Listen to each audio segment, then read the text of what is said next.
Assalamualaikum warahmatullahi wabarakatuh. Selamat malam. Kami dari kelompok 1, saya sendiri Indrawati, kemudian ada Pak Patrick Politobi, Bang Kirai Putra Satria, kemudian ada Happy Rizky Lestari dan Dipa Amira. Pada kali ini pembahasannya adalah tentang bentuk pengusaha dan perusahaan serta bentuk-bentuk perusahaan. Perusahaan seperti dijelaskan adalah tempat terjadinya kegiatan barang dan jasa yang terdaftar maupun tidak terdaftar. Bagi mereka yang terdaftar dapat mempunyai badan usaha yang terikat hukum atas legalitasnya. Menurut pasal 1 huruf B Undang-Undang Nomor 3 Tahun 1982, perusahaan adalah tiap bentuk usaha yang bersifat tetap dan terus-menerus dan didirikan, bekerja serta berkedudukan dalam wilayah Republik Indonesia untuk tujuan memperoleh keuntungan atau laba. Menurut ketentuan Undang-Undang Nomor 13 Tahun 2003 Pasal 1 Angka 5, terdapat kesimpulan bahwa pengusaha adalah orang perseorangan, persekutuan atau badan hukum yang menjalankan perusahaan milik sendiri atau bukan miliknya yang berada di Indonesia mewakili perusahaan sebagaimana dimaksud yang berkedudukan di wilayah Indonesia.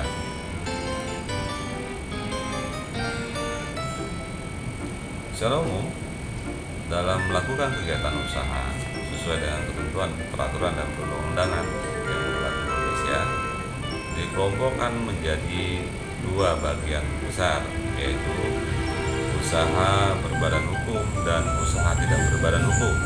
Pengelompokan kedua badan usaha tersebut dapat dilihat dengan perbedaan yang cukup signifikan, yaitu pertama tentang subjek permodalan, kedua tentang prosedur pendiriannya, ketiga tentang harta kekayaannya, dan keempat tentang pertanggungjawabannya.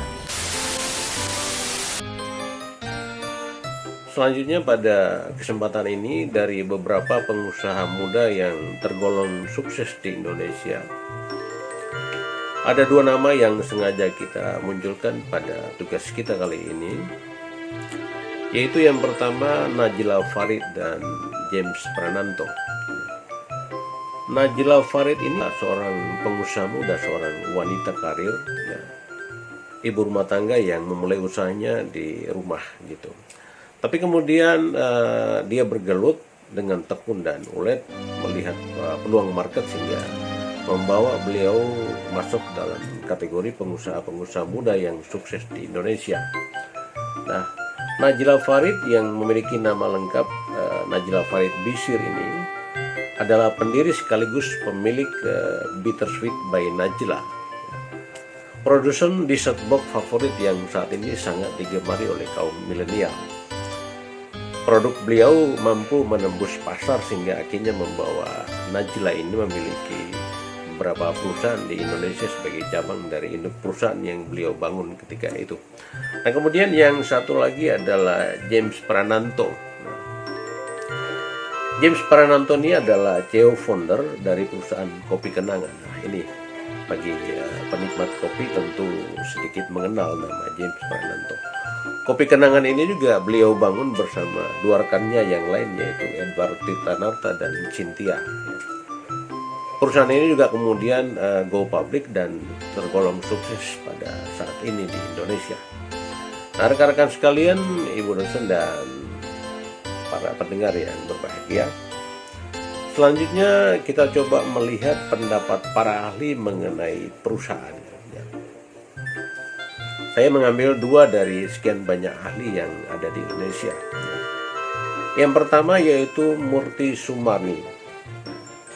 Menurut Murti Sumarni, perusahaan adalah sebuah unit kegiatan produksi yang mengolah sumber daya ekonomi untuk menyediakan barang dan jasa bagi masyarakat dengan tujuan memperoleh keuntungan dan memuaskan kebutuhan masyarakat.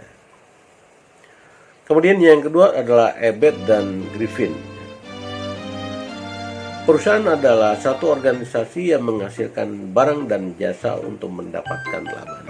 Dari dua definisi ini tentu kita sedikit menyimpulkan bahwa yang namanya perusahaan tentu orientasinya pada profit, yaitu profit oriented. Hingga segala kegiatan usaha itu bermuara kepada bagaimana memperoleh keuntungan. Tapi dalam kegiatan usaha untuk mendapatkan hasil atau profit oriented ini tentu perusahaan juga senantiasa mentaati aturan-aturan hukum yang ada di Indonesia, lebih-lebih terkait dengan hukum dagang. Baik, saya di sini akan menjelaskan tentang bentuk-bentuk perusahaan yang berbadan hukum. Yang pertama, perseroan terbatas atau PT.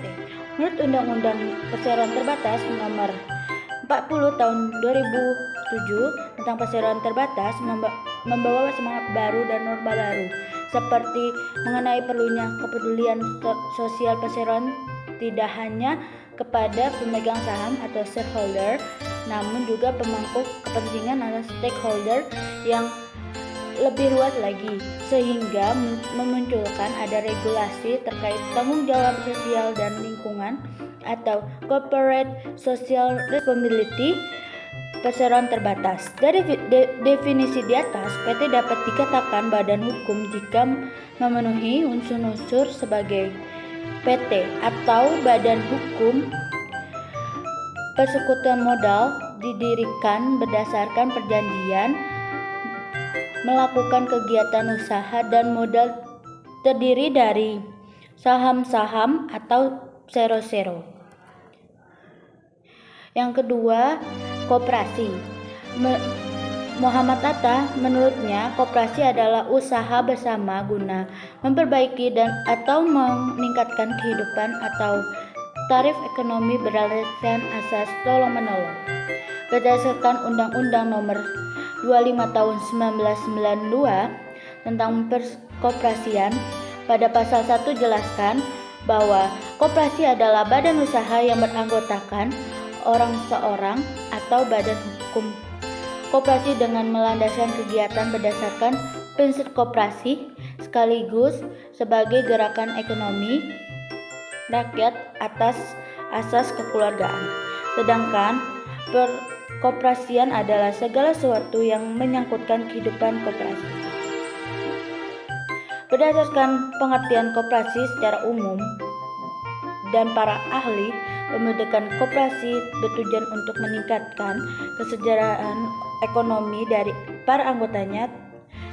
Tujuannya lainnya antara lain yang pertama, membantu memperbaiki taraf hidup maupun ekonomi para anggotanya serta masyarakat sekitar. Yang kedua, membantu pemerintahan mewujudkan kehidupan masyarakat yang adil dan makmur. Yang ketiga, meningkatkan tataan perekonomian di Indonesia. Yang ketiga, yayasan. Dijelaskan bahwa yayasan adalah badan hukum yang terdiri atas kekayaan yang dipisahkan dan diperuntukkan untuk mencapai tujuan tertentu di bidang sosial, keagamaan, dan kemanusiaan yang tidak mempunyai anggota. Lalu yang keempat ada BUMN atau Badan Usaha Milik Negara. Badan Usaha Milik Negara biasa yang disebut BUMN ialah yang berbentuk perusahaan perseroan atau persero sebagaimana dimaksud dalam Peraturan Pemerintah Nomor 12 Tahun 1998 dan perusahaan umum atau perum sebagaimana dimaksud dalam Peraturan Pemerintah Nomor 13 Tahun 1998.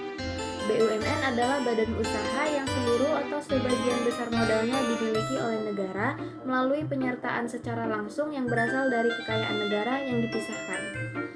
BUMN memiliki berbagai macam atau jenis bentuk-bentuk yang berdasarkan Undang-Undang Republik Indonesia Nomor 19 Tahun 2003 tentang BUMN. BUMN terdiri dari dua bentuk, yaitu Badan Usaha Perseroan dan Badan Usaha Umum atau Perum.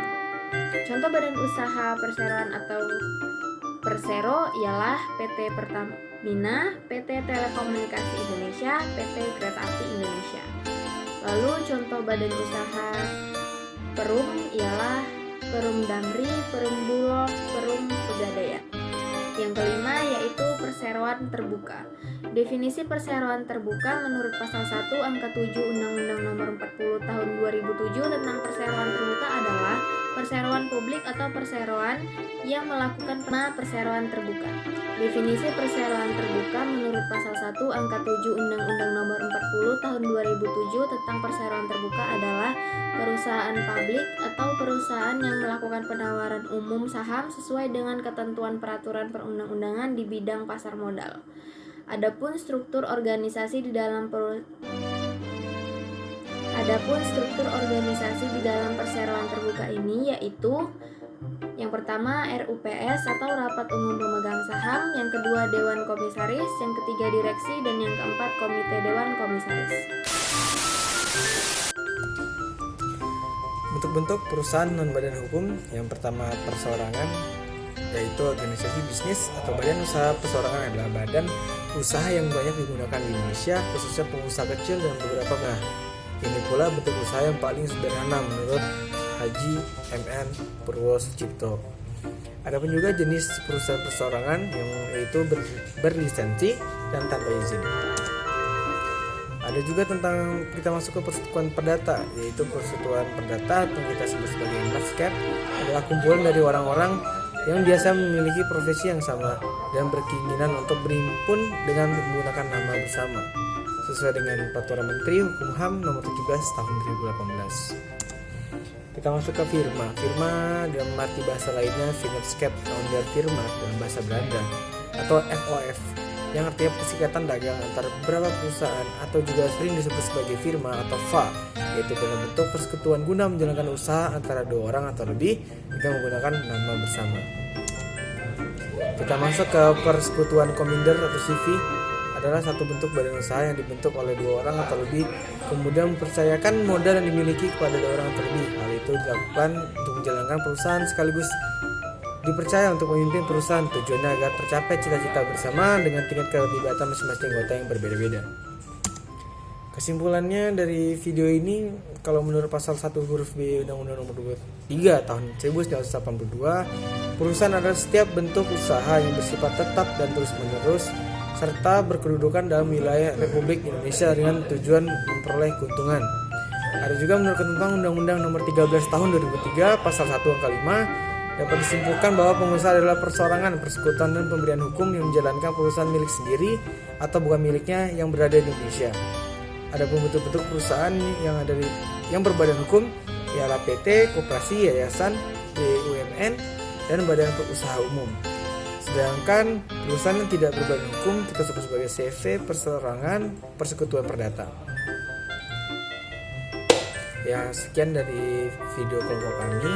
Terima kasih pada rekan-rekan saya, ada Pak Indra Wardi, Pak Patrius Bolitobi, saya sendiri, Happy Rizky Lestari dan Diva. Mohon maaf jika ada salah kata dari presentasi kami. Kami tidak membenarkan segala bentuk perkataan kami itu misalnya 100% benar.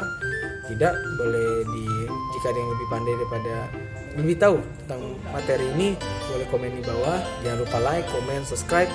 Jangan lupa video ini bertujuan untuk memenuhi tugas konten digital dari Hukum Dagang dengan dosen pengampu Ibu Lia. Terima kasih. Siap.